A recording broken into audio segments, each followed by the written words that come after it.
안녕하세요 여러분. 미국 주식하는 재무설계사 채널에 오신 것을 환영합니다. 오늘의 미래의 주가 전망과 재무제표를 분석하게 될 주인공은 미국의 반도체 기업인 AMSC입니다. 최근에 우리나라 상온 초전도체 논문에 의한 이슈로 우리나라뿐만 아니라 해외에서도 많은 테마주가 변동성이 심한 주간을 보내고 있습니다. 네이버에서 한번 찾아보았는데요. 보게 되시면 해외에서는 상온 초전도체에 대해 회의감을 보이는 한편 국내에 연구하신 분은 한 달 내에 증명한다고 합니다. 개인적으로 우리나라가 노벨 평화상을 제외하고 받은 적이 없는데요. 꼭 증명을 해서 우리나라 최초의 노벨상을 수상하기를 응원하고 있습니다. 그러면 미국의 상온 초전도체 대표 기업인 AMSC에 대해 분석을 시작해 보겠습니다. 오늘의 분석은 상온 반도체에 의한 단기적인 테마주로서의 AMSC가 아닌 본래 가지고 있는 가치를 현황과 재무제표를 통해 평가해보고 미국의 전문가들의 평가해놓은 매출과 순이익의 전망을 보고 미래 주가를 예측해보도록 하겠습니다. 시작하기에 앞서 구독과 좋아요를 많이 부탁드립니다. 첫 번째로 현재 주가는 1년 전 주가에 비해 89%가 상승한 것을 알 수 있습니다. 보게 되시면 최근 우리나라 초전도체 이슈로 인하여 급등과 급하락을 하는 등 변동성이 심한 것을 알 수 있습니다. 5년 전 주가에 비해서는 현재 78%가 상승한 것을 알 수 있습니다. 다만 10년 전 주가에 비해서는 53%가 하락한 것을 알 수 있습니다. 뒤에서 더 자세히 설명드리겠지만 테마이에 이렇게 변동성이 심한 것은 투자하기에 위험한 주식인 것을 알려드립니다. 다음으로 오른쪽을 보게 되시면 AMSC의 지난 1년간 범위는 3.2달러에서 17.37달러 사이에 움직인 것을 알 수 있습니다. 세 번째, EPS는 주당 순이익으로 향후 1년간 마이너스 0.42달러를 만들 것으로 예상하고 있습니다. PE는 주가를 EPS로 나눈 값인데요. 아직 순이익이 발생되지 않아 PE도 나타나지 않고 있습니다. 디비던트 레이트 같은 경우에는 배당금으로 아직 배당금을 주지 않고 있습니다. 예일드는 배당률로 배당금이 없기 때문에 나타나지 않고 있습니다. 숏 인터레스트 같은 경우에는 공매도 비율로 2.21%인데요. 제가 생각한 것보다는 낮은 값인 것 같습니다. 마켓캡 같은 경우에는 시가총액을 말하며 볼륨은 하루 거래량을 말합니다. 또 오른쪽에 보게 되시면 레이팅 썸머리가 나옵니다. 레이팅 썸머리는 전문가들이 점수를 매긴 것을 나타내고 있습니다. SA 애널리스트 같은 경우에는 시킹 알파에 연결된 준전문가로 홀드 보유 의견을 주고 있습니다. 월스트리트는 미국의 월가로 스트롱 바이 강력 매수를 주고 있습니다. 퀀트는 시킹 알파에서만 나오는 점수인데요. 밑에 팩터 그레이드를 종합 존수한 값으로 홀드 보유 의견을 주고 있습니다. 개인적으로는 장기적 투자자 입장이기 때문에 셀 매도 의견을 주고 싶습니다. 그러면 밑에 팩터 그레이드 세부적으로 한번 보겠습니다. 밸류에이션은 PER, PEG 등 나타내고 있는데요. C 보통 점수를 주고 있습니다. 그로스는 성장률로 C-를 나타내고 있습니다. Profitability는 수익률로 D 낮은 점수를 주고 있습니다. 모멘텀은 추세로 최근 급등하였기 때문에 A+ 좋은 점수를 주고 있습니다. 리비전은 전문가들의 전망으로 C- 보통 점수를 주고 있습니다. 밑에 퀀트 랭킹을 보게 되시면 같은 섹터에 비해 랭킹은 653개 중 154등을 차지하고 있으며 같은 산업 중 랭킹은 68개 중 10등을 차지하고 있습니다. 왼쪽 애널리스트들의 평가를 보게 되면 대부분 홀드 보유 의견을 주고 있는 것을 알 수 있습니다.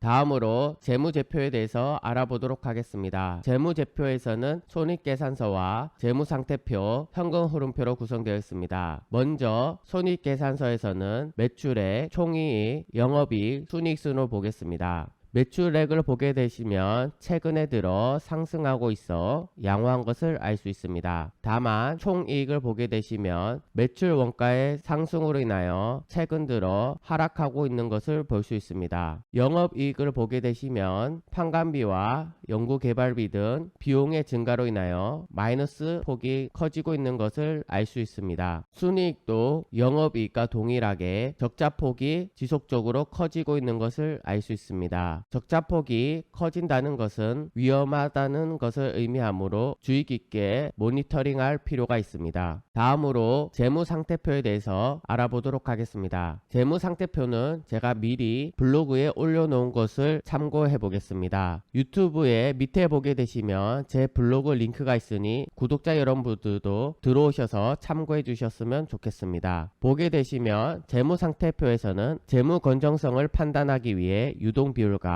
장기 채무에 대한 지급 능력을 측정하기 위한 부채 비율을 구해 보겠습니다. 제가 먼저 구해 보았는데요. 유동비율은 유동자산을 유동부채로 나눈 값으로 1.26이 나왔습니다. 참고로 100%보다 높으면 양호하기 때문에 현재 안전한 것을 알 수 있습니다. 부채 비율은 타인 자본을 자기 자본으로 나눈 값으로 1.15가 나왔습니다. 200%보다 이하이면 장기 채무에 대한 지급 능력이 양호하다고 판단되어 현재 안전한 것을 알 수 있습니다. 다음으로는 가치에 대해서 알아보도록 하겠습니다. 가치의 종합점수는 C로 보통 점수를 주고 있습니다. 밑에 보게 되시면 중요하게 보는 PE와 PEG는 아직 순이익이 발생하지 않아 점수가 나타나지 않고 있습니다. PSR은 매출이 발생하고 있어 D+, 낮은 점수를 받고 있습니다. 같은 섹터에 비해 높기 때문에 고평가가 되어 있는 것을 알 수 있습니다.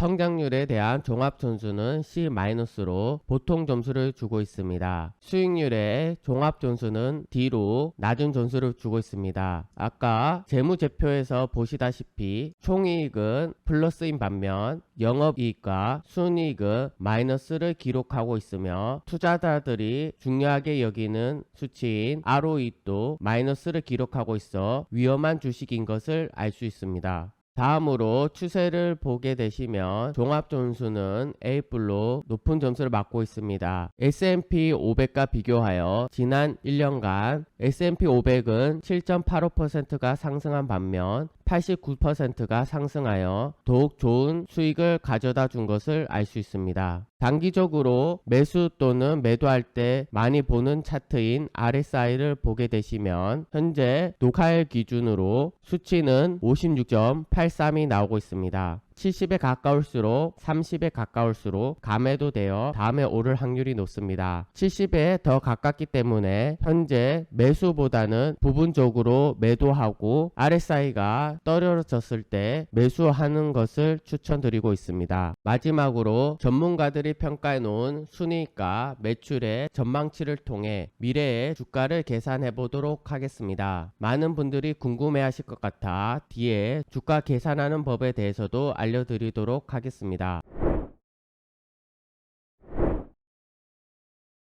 이번에도 제 블로그를 참고해 보도록 하겠습니다. 보게 되시면 2025년도까지 EPS 성장률은 높을 것으로 판단되고 있습니다. 다만 25년도가 되어서도 순이익의 전망치는 흑자로 전환되지 않을 것으로 판단되고 있습니다. 위에 전망치를 통해 미래의 주가를 계산해 보도록 하겠습니다. 주가를 계산하는 방법은 두 가지 방법이 있는데요. 첫 번째 방법은 순이익이 발생하는 기업은 주당 순이익 곱하기 PER을 하게 되시면 주가가 나옵니다. 두 번째 방법으로는 순이익이 발생하지 않는 기업들은 매출액을 통하여 RPS 곱하기 PSR을 하게 되시면 주가가 나오게 됩니다. 오늘 공부한 기업은 아직 순이익이 발생하지 않는 성장주로 매출액을 통해서 계산해 보도록 하겠습니다. 위에 보게 되시면 매출의 전망치를 바렌 주식수로 나눠 보았는데요. 24년도에는 4.19, 25년도에는 4.71이 나옵니다. 위에 차트를 보게 되시면 PSR에 지난 5년간 변동성이 나오는데요. 변동성이 심하긴 했으나 현재 값은 3.01이고 5년간 평균값은 3.06이 나옵니다. 24년도는 현재 값 기준으로 12.61이 나오고 5년 평균 기준으로 12.82가 나옵니다.